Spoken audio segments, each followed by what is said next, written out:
you, this little hidden gem of Wilmington. This place is awesome.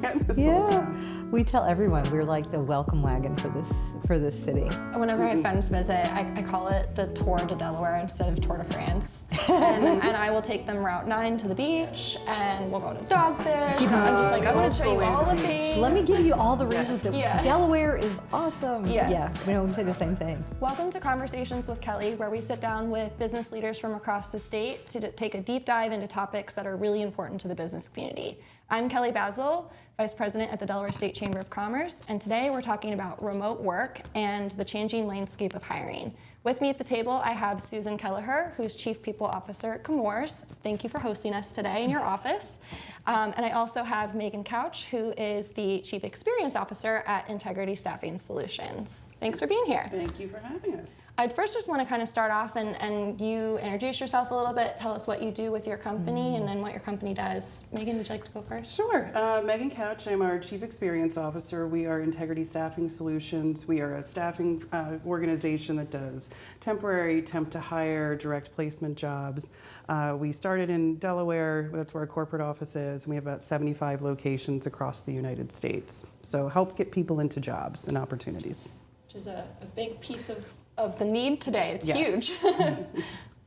Susan, tell us a little about yourself. Yeah, so my name is Susan Kelliher. I am the Chief People Officer at the Chemours Company. This is our headquarters, our global headquarters.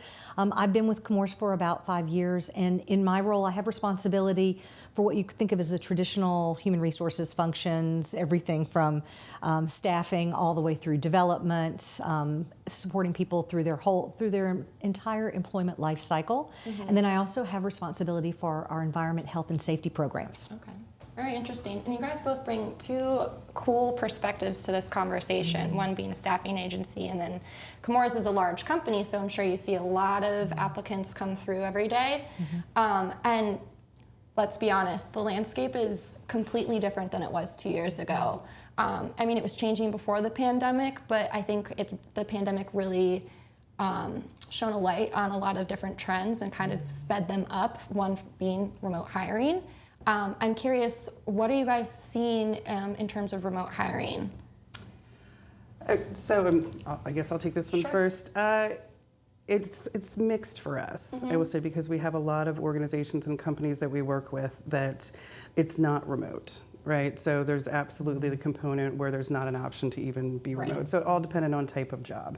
But if you look at the increase of jobs where we place people into, I mean, I would say mid-pandemic, kind of people were a little bit slow to catch on, I would say. So like mid-pandemic towards the end, that's when you started to actually see, I think, people accepting what the new normal might be and being able to actually access to talent that wasn't in their direct labor pool, right? So we saw increases in jobs that we needed to fill from a remote perspective, which opened up, frankly, the United States, not where just a brick and mortar office might be. And then applicants, and I'm sure we'll get into this, I would say the bargaining power of applicants has definitely increased. So it wasn't just about where is the job or can I work remotely, it was the whole package, right? So what comes along with it? What are the compensation and benefits? But also depending on, I would say, the age group, also, what is the culture and what are you doing to manage your remote workforce? So it's not an invisible workforce that just isn't there.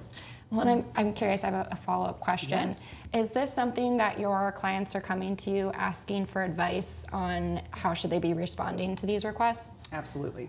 So we had a lot of clients that, of course, and I think like a lot of companies that didn't have any experience with remote work. So if you're talking about customer service positions or I would say higher level IT positions, it's, normally it would be, let's go through multiple interviews. Sure. They all have to be in person. We're going to have to work with a team directly in an office. So I like to say that we kind of slowly educate and bring folks to what reality is happening, where you can access this great candidate pool in Austin, even though you're headquartered in Virginia. And so it was more of an education process, but yes, I would say around mid-pandemic time still, it was very much them coming to us and saying, what are you seeing with your other clients? Which then we increased our placements a lot with remote workers. What are you seeing at Chemours? Well, so at Chemours, about 2/3, in fact, over 2/3 of our workforce actually are what you think of as deskless employees, frontline workers, whether that's in plants, manufacturing plants around the world, labs. We have over 300 people at the Chemours Discovery Hub at the University of Delaware campus. Those are individuals that have work that needs to be done in person, really very much what Megan was talking about. So what we've tried to do there is create some space for flexibility, and it's a journey we're still on. When I think about our desk workers, back in 2019, we actually got ahead of this. Our philosophy is that we trust our employees, and we want them to trust us to do right by them, to be attentive to their needs, and to give them the opportunity to be their best self. So in 2019, about October of that year, we introduced something called Flex for Your Day. And we introduced these principles of, we're not going to tell you where to work, when to work, or how to work. We're going to ask that you get your work done in a way that's consistent with our values around collective entrepreneurship, and also does what our customer needs. I would tell you that uptake was slow. And if COVID brought us anything good, it really accelerated the idea that people can be great kind of anywhere. And the more that you give them choice and autonomy, the better the outcome. So I'd say there are two things about both the hiring side and the retention side. Because of our Flex for Your Day approach, because we here for our desk-based employees don't have requirements about days or hours, come when it makes sense, we've found that we have really retained employees. In fact, our retention of women is at an all-time high. Women attrit from the Chemours company at a slower rate than any other demographic in the company. And that wasn't true before COVID forced people to understand that Flex for Your Day works. And so that's one thing. On the attraction side, we think that this is a winning formula for us because it expands our opportunity in Megan's space to look at talent anywhere they are. And one of my favorite examples of that, I'll give you two. One, the woman that does tax work for us, in payroll tax, we identified her and hired her in Florida. She lives in Tampa. What's even better about that, we just recognized her for some of the great work she had done. And she said, I love working for Chemours. I feel so much a part of this organization. So I think from an attraction standpoint, not only has the flexibility given us a lot of access to talent, we've also been able to do that while maintaining a very inclusive culture that then helps people to stay. Thus our retention numbers. Now you bring up a really interesting point, and I'm going to refer to my paper so I get the statistic correct. But the U.S. Chamber of Commerce has America Works reports, and they've been updating the information month by month. And if every single person was working for the available jobs and filled those jobs, there would still be over a 5 million person shortage. So having those creative and flexible solutions is huge right now to find the talent, because we're all struggling to find it, but more importantly, keep it. So kudos to Chemours for coming up with a creative solution. We feel great about it. Just imagine that you could find someone who is maybe not really looking in the workforce because they're in a remote location, don't feel that the opportunities are there for them. And then when we say, hey, you can work for us anywhere, and we have some limitations just because of state unemployment taxes and whatnot, but overall, we feel we can be really expansive, and we've increasingly hired remotely, and we've also, for our existing employees, said, look, be in the office when you need to be away, and you want to work away, we're going to do our best to support that. I'm curious, so you're a large company.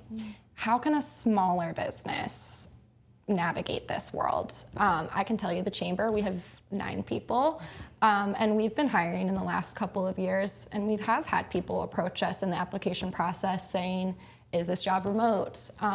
We can't support it fully, so we've had to say, no, it needs to be at least hybrid, which means they can't live in Florida. So how does a small business navigate this?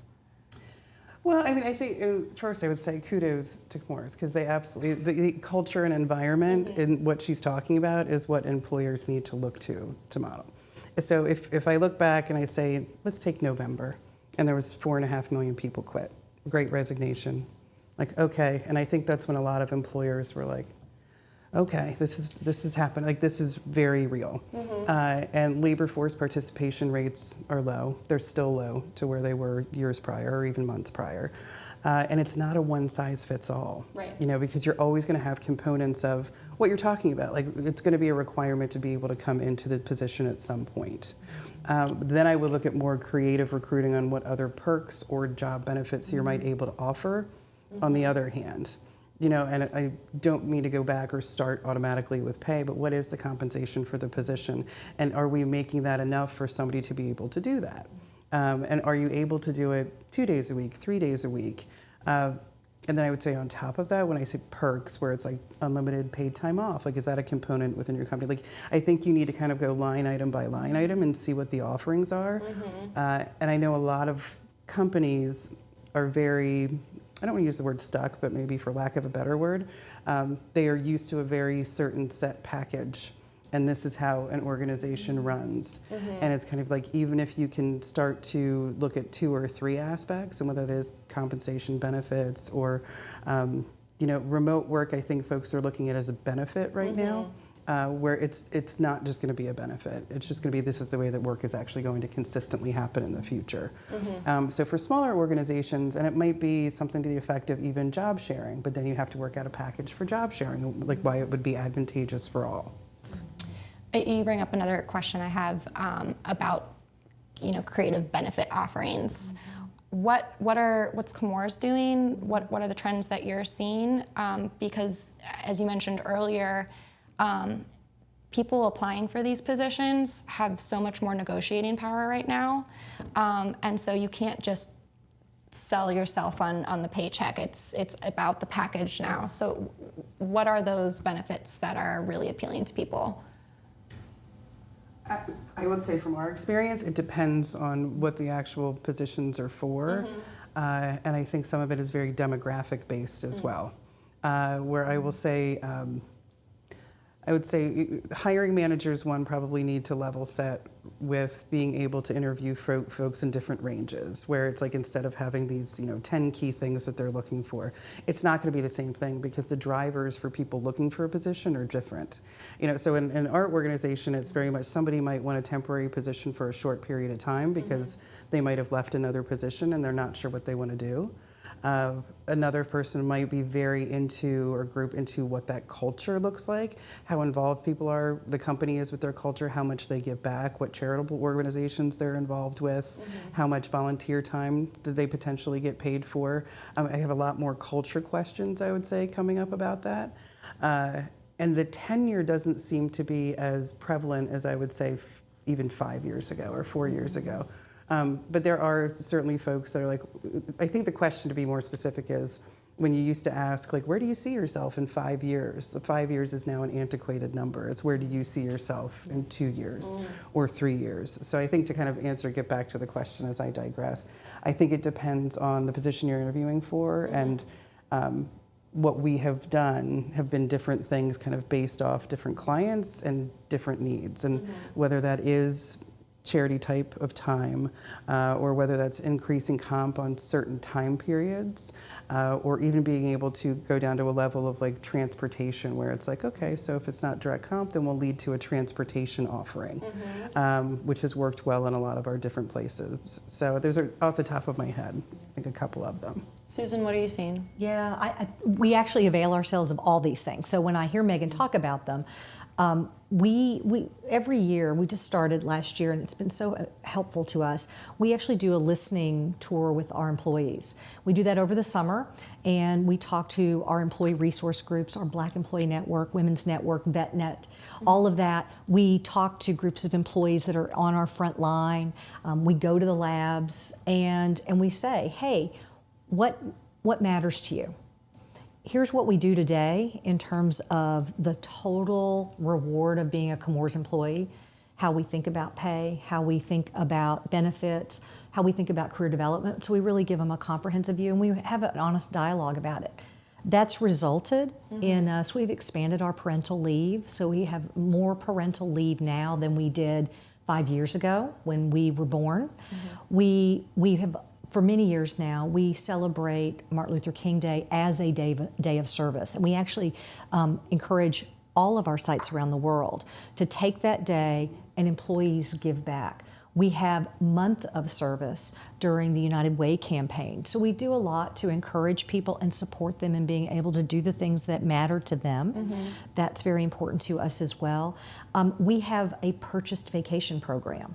So one of the things you find as you start your career, you're an early career employee, we're fairly typical in this, in that we have what amounts to about 20 days off plus holidays for every employee. You can buy up to an additional week. And that's been a real benefit for employees that are looking for additional flexibility. And of course, the fact that we can say to employees, we flex for our day. And we've taught our leaders how to think about that, and how employees how to use it. We support them as well. If they're working from home, working remotely, we have an ergonomics policy that we can online give them a whole ergo assessment. We can then, with a stipend, we have up to a $500 stipend, employees can buy the things that they need to set up a home office. And we give them choices on things we recommend, but ultimately after the assessment, it's up to them. So we really try to support that. So I would say we really listen to the people that are with us now about what their needs are, and that informs the choice sets that we use. And then of course we market them to the outside. Our attempt is always to say, hey, what do we need to do to be attractive to the very best talent? And how can we be boundaryless in terms of the options that there may be? Oh, sorry. I will say, and you brought up a very good point. So employee feedback, because our employees, and we have our internal staff, and then we have our temporary associates that are at different clients, or direct that gets placed at different clients. So taking ENP, or Employee Net Promoter Score, is very important. Then taking that back to the clients to be able to be like, here's what's great about your work environment. Here's what might need some improvement. Internal staff, we get a lot from our town hall meetings that we kind of revved up more so during the pandemic, just to make sure that people were staying in touch. And the resourcing. So we have a lot of conversations about resourcing, because I think everyone moves so quickly, because originally it was like, oh, we might be out for 2 weeks because of the pandemic. I remember that, like, we'll be back in 4, so we did it was like, indeed think all that. right. First 2 weeks was fun. Yeah, and then we were like, should I take my desk phone? You know what I mean? Like, you're getting to the point where, and it was like, oh, we need to make sure everybody has what they need, and put programs around it. But I would say getting the feedback, because it's so varied, I think, depending on certain places. And what made me think of it is that a prime example, we were getting a lot of feedback, especially during the pandemic, from women who weren't able to, that were like, basically, there's no daycare. There's no daycare. I'm working from home, like, understanding, because I think everybody got so obsessed with Zoom and everybody on, which was an immediate result, which I think a lot of folks did. But what programs could we put in place to kind of assist, or what could we do with our human resources department to say, all right, what parameters can we give? Because I think folks like structure, like, so at least they know. And at the time, you're still trying to figure out KPIs too at the same time. So, but it's like, what structure can we give, but loose and flexible enough that it actually fits what's actually happening in reality, so we don't lose someone that's very valuable to us. And that flexibility is really important. So we underscore that. And it's one of the reasons that informs this Flex for Your Day. A lot of people ask me about, well, don't you need to be in the office to create culture? Don't you need to have people in? And we've said, sure. In fact, we encourage managers to schedule things that you want to do together collaboratively, that's really great. Just the idea isn't that you should bring people into the office so that you can see them, right? We've proved, all of us, over 2 years, we're very productive working from home. Yes. And so seeing someone working is not a substitute for them, for knowing what gets done. So we've tried to do that, and rather than have days in, I think, which is the kind of the common hybrid world, and why we don't use the word hybrid, I'm against this word, is that what one person needs is completely different from someone else. So the parent that started doing Little League coaching on Wednesday afternoon because they could and they were working from home during COVID, well, if I as a company mandate that employees are in the office on Tuesday, Wednesday, Thursday, I've now created an incentive for that individual to look for something else. Everyone has a story, and our goal is to allow everyone to make the choices and have the autonomy to do that that's right for them, and for us to have programs in place that are supportive, things like Bright Horizons that support childcare, those kinds of things that will allow then an individual to make the choice that's right for them, and for people that are interested to choose Chemours because we're a great place to work. And both of you were talking so much about culture, and with giving employees this flexibility, whether they're working from down the street or across the country, how do you build and maintain culture when you're spread out like that? It's not a one size fits all, and I think you can tell by my reaction. It's a journey. It's the marathon, not the sprint. I think at first, and of course, I don't think a lot of other people have gone through like this pandemic. It was like, well, we should schedule these meetings every 2 weeks and make sure to do, X, Y, Z. I think the town halls were very important to explain what other work groups were actually feeling and going through. I think it's important for managers of groups to be able to set their own time with their group and however they want to do that. To your point, some people, they're like, if they never step foot in an office again, totally fine, great, wonderful, okay. Others miss that in-office culture, right? So they're like, okay, then I know certain groups have at least once a month, outings, and whether it's a lunch or whether it's coming into the office and they're doing something in person. Our culture is heavily built around our associates, so it's not just our internal staff, it's everybody that we place. So it's almost, when we think about it, it's what are we doing for our staff, and then also what are we doing for our associates at the same time. So we started doing focus groups and kind of round robin meetings to make sure that they were okay, and a lot of folks were still in person. Or going to an actual job site for a position. And giving the same time and energy to those that are remote to those that had staff in person. And that's the balance. I think, and culture-wise, it was also bringing, like I think I mentioned earlier, kind of like management and clients along with you to say, like, this is happening, you know what I mean? It can be good, and it can increase retention, it can reduce your attrition, it can make people actually happy within their position, and think of it as a career versus a job. And I think out of anything, nobody, at least our organization, no one's very quiet about their feedback. And of course there's always one-offs, where I'm like, I don't know if we're gonna do a golf outing, every other week, or if we're gonna do this.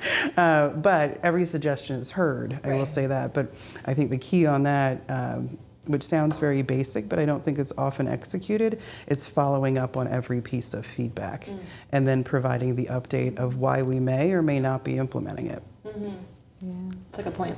Yeah, we've talked a lot about culture, and I'd like to tease some of our executives who expressed a lot of fear that if we don't have standards around coming back to the office, if we're not back in the office on some level, we will lose our culture. And I look at the fact that over 2 years, I would tell you that Chemours culture became even stronger because we're a global company. All of a sudden, employees that are in Asturias in Spain, or in Shanghai in China, or in Mexico City, actually we were all on a level playing field for once. Right? We were all on a screen together.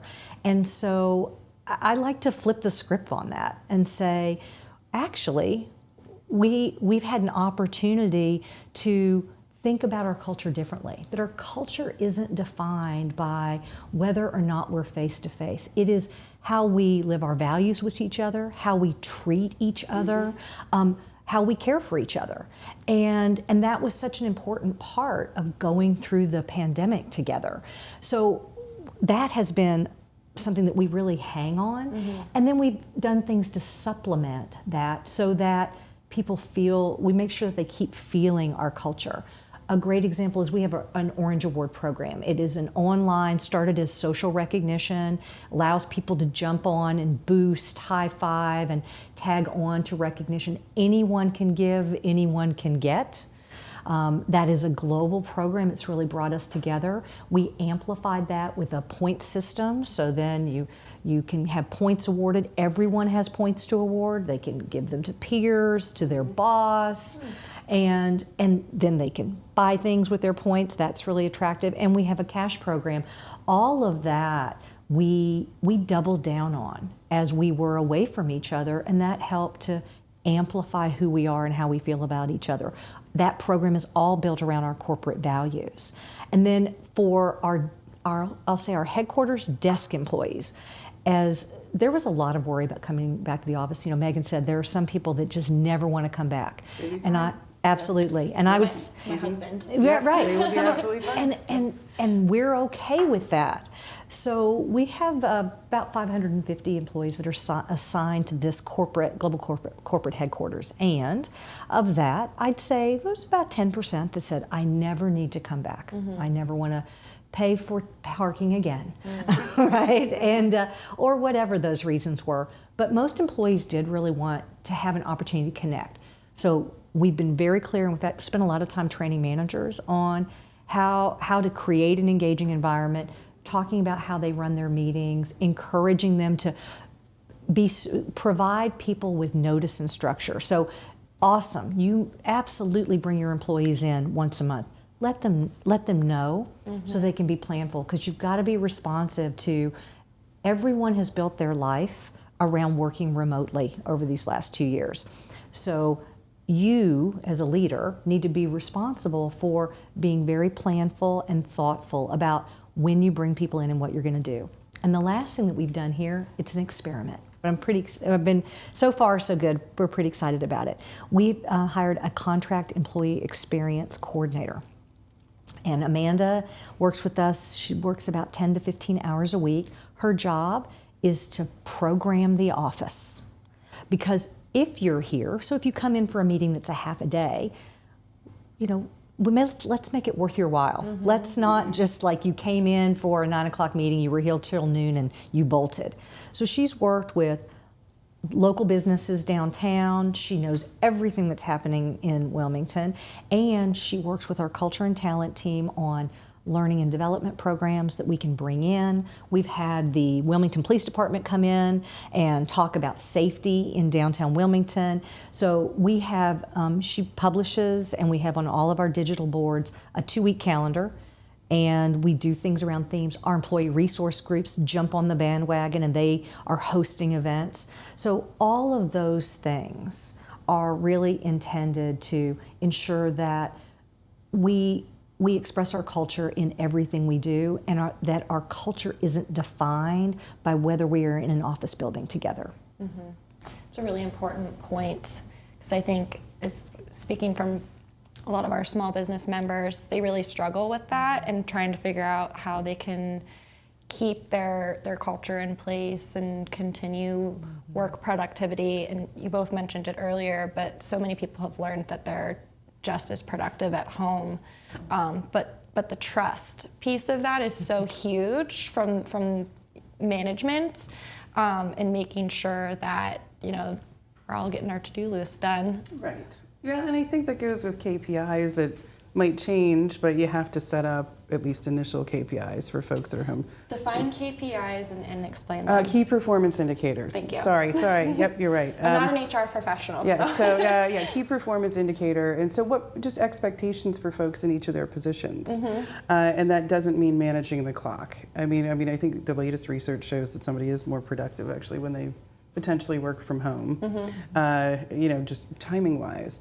But if you're setting up, I would say, a team, and you have a new person come on board, I'll give you a direct example, a new person come on board, And it's very much like you're saying, it's a flexible schedule. Like you can, as long as you get your, this is the key, as long as you get your work done, you know what I mean, you're fine. And then they can say, well, okay, here, what are the specifics of my work? So I'm getting held to, and I don't mean a time, I don't mean a KPI as an 8 or 10 hour day. I mean a KPI as, if you were in accounts receivable, did you close X percentage as you normally would? Okay. Or if you are at a call center and there's absolutely KPIs by hour, like were those completed while you were at home because you're set up at home versus here. It is very much the structure, I think, of setting them up, and I think that is an evolution as well, because folks are, it can't be just time, which is a lesson I think a lot of folks have learned, but still that's one of those where it's like you can't. I think folks take it where it's like, oh, like here, let me dissect this by hour for you, so you'll be able to do this. That's just not the way that it works. Somebody's going to finish these, tasks, but whatever they need to do. They'll probably go throw a load of laundry in, then they'll probably walk a dog, then they'll come back. So it's not necessarily time on task unless it's a specific job where you're measured with time on task. But you have to get creative with those. But it was no easier. I think, right, you would have experienced this with companies and within your own company, is that when people sat in the office, you faced those same challenges. Yes, right? The 1,000%. question was still there, Yes. right? And so that is the rethinking that we need companies and leaders to do. And that, look, we're still evolving, but is to remember that you were never managing someone by the fact that they were in the office That building. You were looking at them. Yeah, looking at them was not It's was not allowing you to know that they were more or less productive. And so all of the things that you just described, right, are output. So you're really looking for the output, and it is just being willing to acknowledge that whether you are looking at a person sitting in a chair every day or whether you are connecting with them via Teams or Zoom, you know what gets accomplished, because if there's a job, presumably there's a work product expected with it. What is that? And identify so it. being clear up front with how you measure success and what those expectations are with employees is really, at the end of the day, what we're all looking for. Yes, and I do want to mention, don't forget the personal phone call, or it can be a video call. And I'd say that with culture too, because I think we've come into a time where it's like, okay, we're all going to set meetings, like back to back to back, sometimes meetings where you might lose touch with some of the other team members or what they're doing.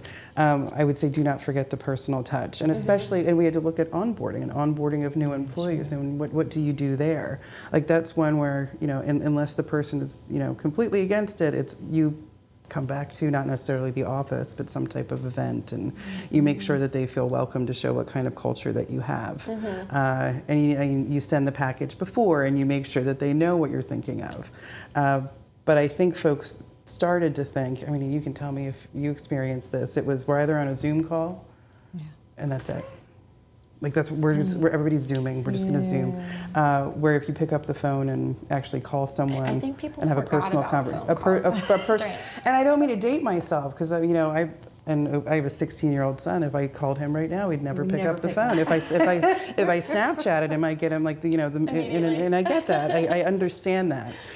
But with folks that you work with, I'm like, and I remember he was my boss at one point. Was like, well, did you just try and call him? And I was like, why is this a revelation? Yes. Well, No, I bringing up haven't. technology in the workplace and all the different generations that are now in the workplace, and that's a whole other challenge. That's a whole other, I think. That's our other podcast Yes, episode. we can do that. Yeah. It's such a great one. I love this point about the value of a voice. So we worry a lot about, are we seeing people face to face, but just the voice to voice contact is really helpful. Part of that we've really encouraged, and I try to role model it myself, is I do a lot of walking meetings. I do them virtually and I do them in person. So, it's important to get up and walk. Let's all be clear. If you've been working in your home, you possibly could have gotten less than 1,000 steps in a day. True. Just depends on how big your place is and how far it is to the refrigerator. Right? Very true. And so getting up and getting moving. We talk about this a lot in Chemours, and in fact, part of our whole Flex for Your Day and employee experience is about taking care of your total well-being, which includes some physical activity.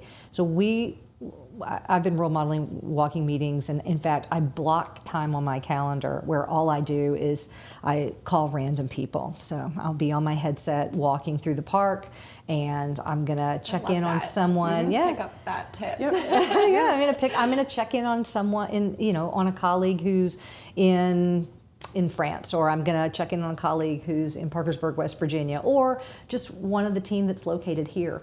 I also have on my calendar, and every one of our leaders is developing their own signature, what works for them. I do love to walk, and I'm very proud of Wilmington, so I like to take people about.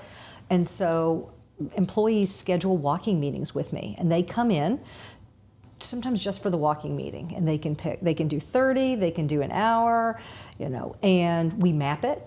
We publish it for everyone else. We take pictures, we send it to all employees and talk about what we did and what we talked about and what we learned.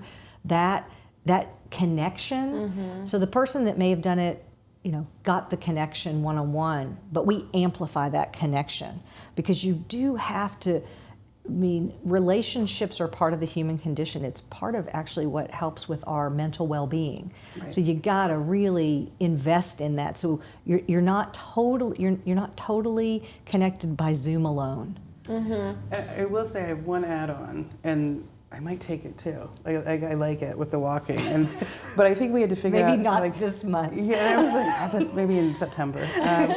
But it's how do you incorporate fun? Because a big part of our culture is fun, but how do you do it over Zoom, or how do you do it like that? So we would do experiences over Zoom. Like a team can plan, and there's multiple platforms that do it. Airbnb's off the top of my head, but you can go tour France as an example, and you can get a walking guided tour of France with a tour guide.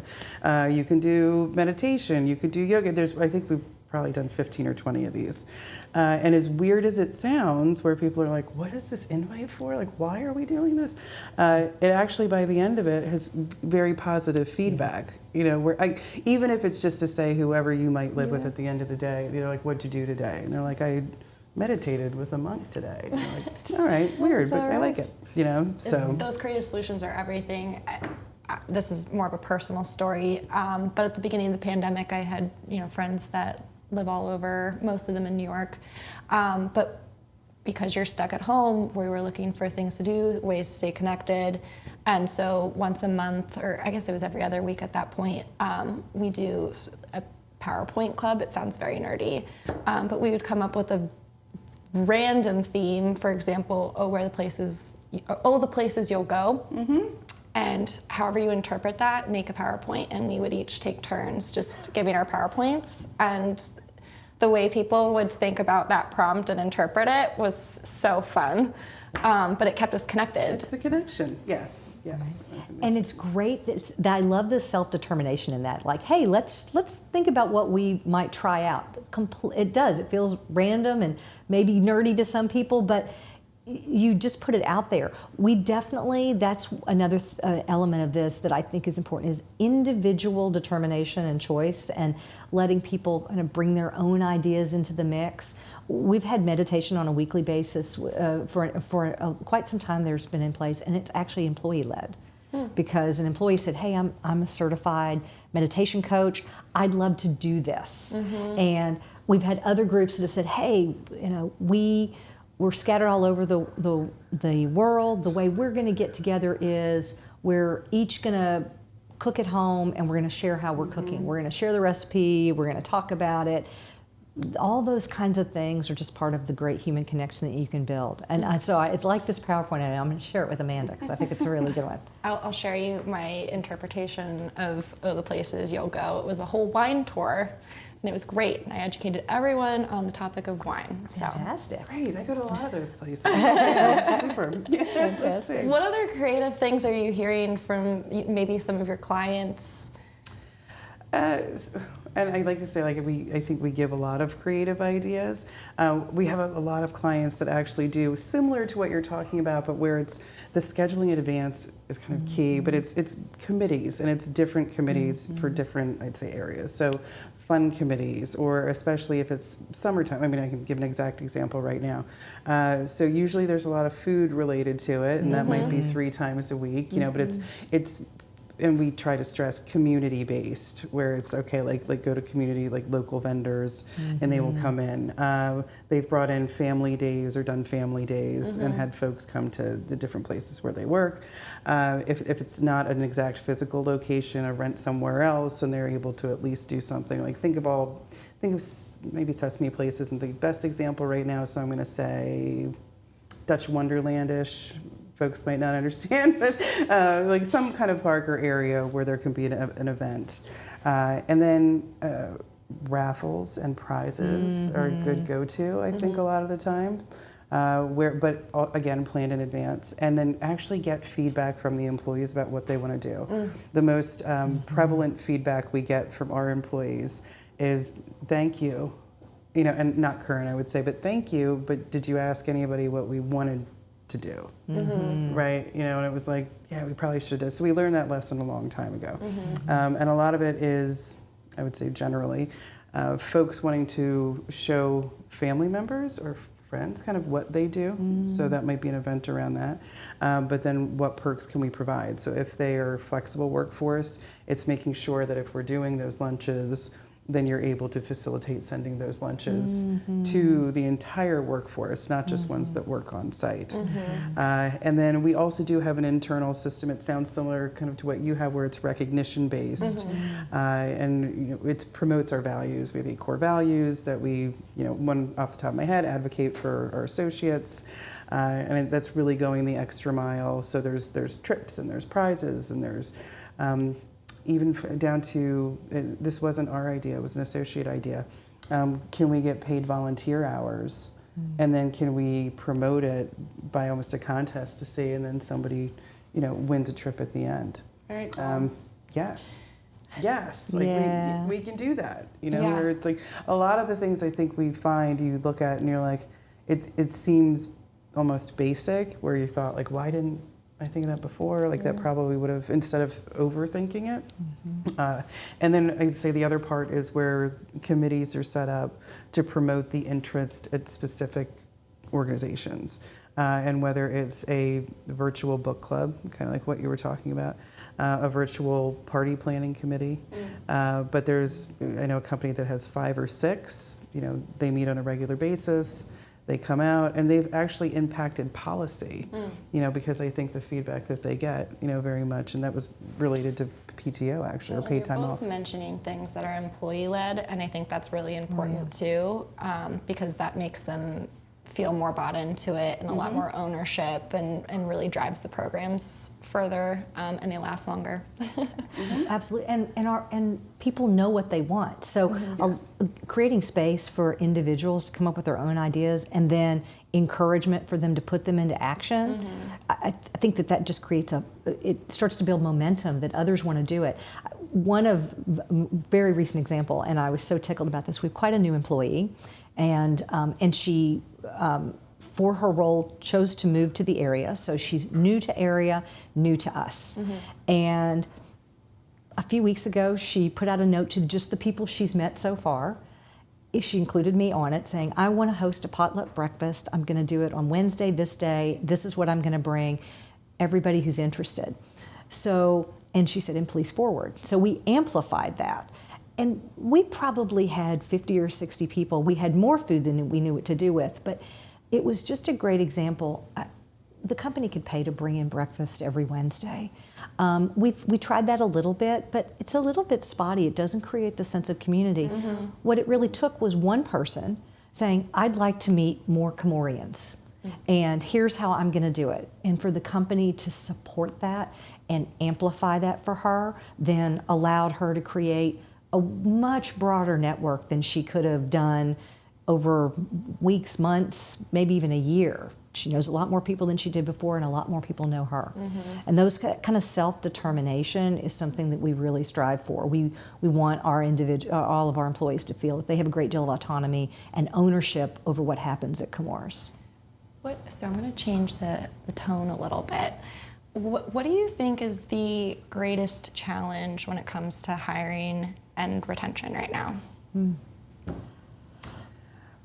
Well, my very basic answer first is probably the labor market itself, the labor pool. I think there's, and not even with the pandemic and the Great Resignation, I think it was kind of one thing on top of the other, because I mean the real drivers behind a lower workforce and participation rate is really kind of birth rates and immigration policy, and there's all these macro issues. I think that are impacting in tandem with, you see folks not doing what they want to do before or what they had prior maybe accepted before. So it's not one size fits all. And I think folks, the tenure generalized statement doesn't seem to be as prevalent or within a top 2 or 3 priority as much anymore. And it used to be very like, oh, well, so this would be your next step and this would be your next step. There aren't as much focus on that. And a benefit for us, I think, in some areas is that more folks have moved to rural areas. We have a lot of clients in rural areas, and that, folks moving out of cities, so into different suburbs and areas. So that was I think, a little bit helpful. But challenge-wise, it's the type of work, and I would be remiss if I didn't talk about gig work and the gig economy. As part of that and becoming an increasingly high part of that, where it's not just one specific job, it could be 1, 2, 3, 4 specific jobs, and how employers are incorporating the type of work. Because if you only have one type of work, and there's many employers that still do, and one type of work defined as you could have a flexible model, but you don't look at part-time, and you don't look at flexi work, as far as it could be difference in hours on different days, or pickup work, and think Uber, think Lyft.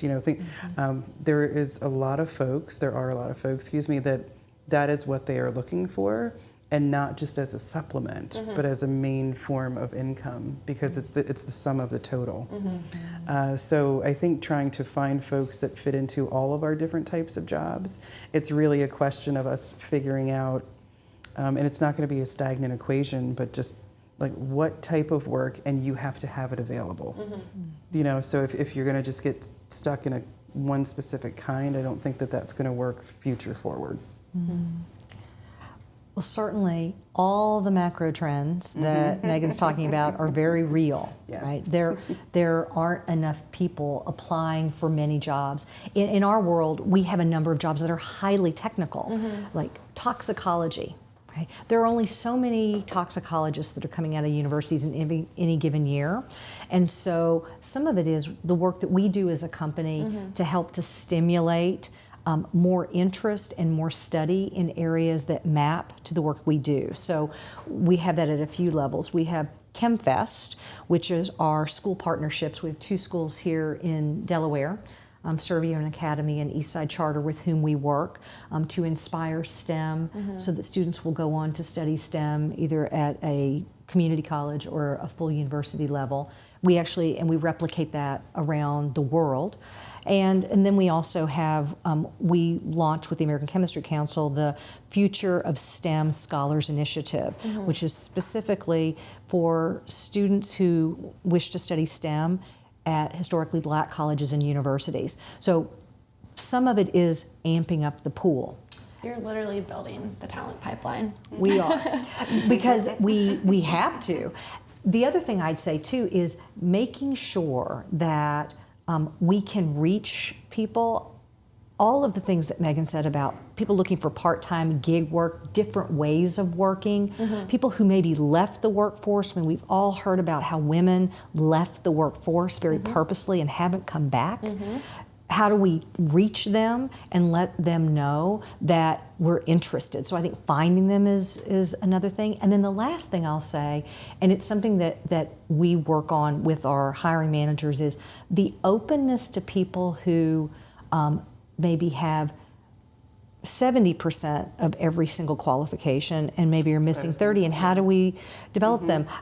So look, just to make this super personal, so I have a daughter who recently graduated from university, and she struggled with her first job because everybody wanted someone who had 3 to 5 years experience. Yes. And what she really needed was someone to say, well, right, you bring a bundle of experiences, let me take those and fill those in.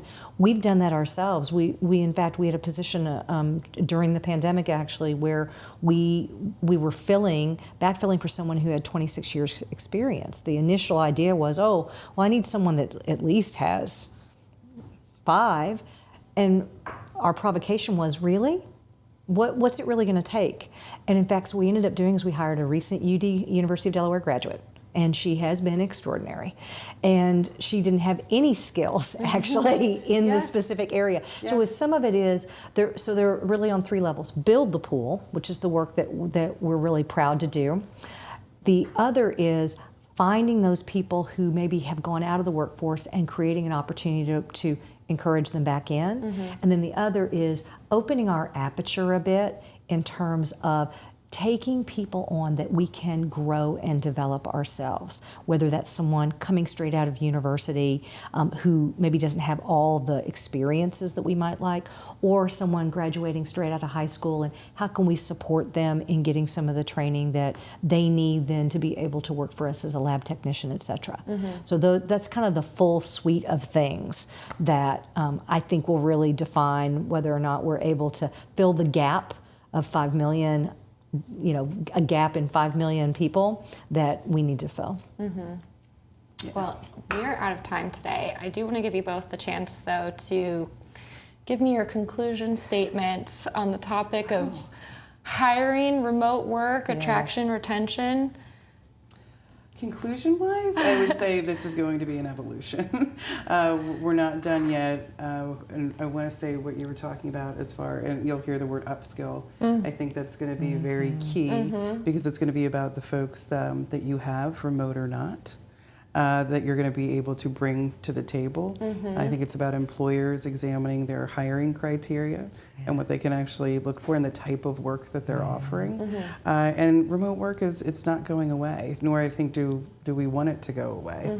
I think it's something that as we get through 2023 and 2024, more companies are going to figure out how that flexible work is going to work.